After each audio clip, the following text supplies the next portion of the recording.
করেন, এর মতো কখনো হয় নাই ঝুলানো সাবেক এমপি মন্ত্রী জাতীয় দলের আমরা ডাকসুর ভিপি চোরের মধ্যে ঝুলাইয়া পাও বাইরা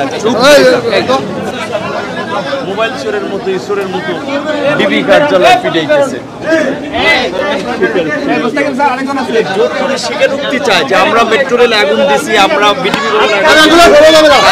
টাকা দিয়েছে, সহতা করাইতেছে, স্বীকারোক্তি নেওয়ার জন্য মারধর করতেছে। স্বীকারোক্তি দিলে তাহলে কিছু করবেন।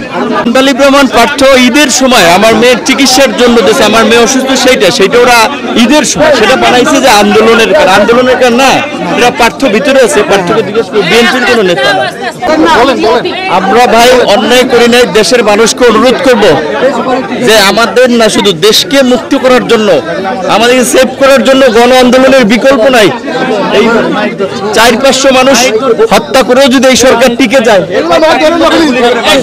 জানা গেলেন যে প্রত্যেকটা নেতাকে তারা অস্বাভাবিক রকমের অত্যাচার করছে, তাদেরকে মারধর করছে, ঝুলায় পিটাইছে।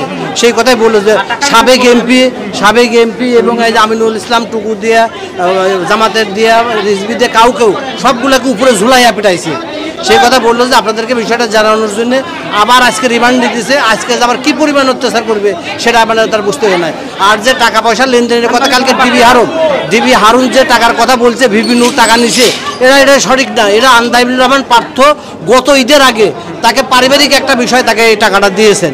এখন ডিবি হারুন এই কথা বলতেছেন যে এই আন্দোলনের ইয়ের জন্য পার্থর কাছ থেকে টাকা নিচ্ছে আন্দালিবুর রহমান পার্থ, কিন্তু পার্থ স্বীকার করছে যে হ্যাঁ এই ঈদের এখন আন্দোলনকালীন না, এই গত ঈদের সময় যে তার পারিবারিক তার বাচ্চা অসুস্থ সেই কারণের জন্য তাকে টাকা দিচ্ছে। এখন এটাকে আন্দোলনের মধ্যে ডেকে নিয়ে আসতেছে। ব্যাপক টর্চার, ঝুলাইয়া গরু ছাগলের মতো ঝুলাইয়া কারেন্টের শক দেয় এবং সিনিয়র জুনিয়র নাই, চট থাপ্পড় গরুর মতো হাত পাও বাইন্দা পিটাইতেছে। বারবার রিমান্ডে নিলে আরো টর্চার করবে। আপনারা আইনগতভাবে বলেন, রিমান্ডে নিলে যে রিমান্ডের যে নির্দেশনা যে একজন ম্যাজিস্ট্রেট রিমান্ডে একজন ম্যাজিস্ট্রেট যে উপস্থিত থাকা অবস্থায় যে কথা বলবে সেইভাবে ব্যবস্থা করতে, টর্চার করে সবাইকে ব্যাপক মাত্রায় যেন রাজনীতি না করে। অনেকের কাছে মুসলেকা চায়, মুসলেকা যে বাইরে যেন রাজনীতি না করে। আর আমাকে বিশেষ করে আমি কেন নির্বাচনে গেলাম না, 12 কোটি টাকা আমার অফার দিয়েছে, স্বরাষ্ট্রমন্ত্রী বাসায় নিয়ে গেছে।